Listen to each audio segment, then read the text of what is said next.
আসসালামু আলাইকুম। তো অনেকে বলে যে স্বার্থ ছাড়া মা বাপ ভালোবাসে। আমার এই ভিডিওটা যারা দেখছেন আল্লাহ আল্লাহর কসম, ধন্যবাদ। স্বার্থ ছাড়া একমাত্র আল্লাহই ভালোবাসে, কেউ না, দুনিয়ার কেউ আমরা স্বার্থ ছাড়া ভালোবাসতো না। আপনাদের একটা সময় স্বার্থ ছাড়া বন্ধু বান্ধব ভালোবাসছে, স্বার্থ ছাড়া মা বাবাও ভালোবাসছে। তবে এখন বর্তমান যুগে স্বার্থ ছাড়া আপনার কেউ ভালোবাসে না। যে মা বাবা আপনার কয় যে দুধ তুই খাইয়া দুটো থাকলে দিবি ভাই, তার না থাকলে না দিবি, নিজে বাস।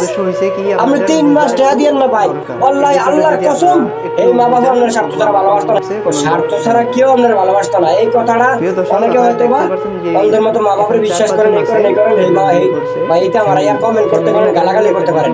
আর যারা পরিস্থিতির শিকার হয়েছে বা বুঝতে পারছে তারা অবশ্যই আমার কথাগুলো বুঝবে। স্বার্থ ছাড়া আল্লাহ ছাড়া কেউ ভালোবাসে না, স্বার্থ ছাড়া আল্লাহ ছাড়া কেউ ভালোবাসে না, আল্লাহ ছাড়া কেউ আজকে ভালোবাসে না। আপনাদের দেখাবো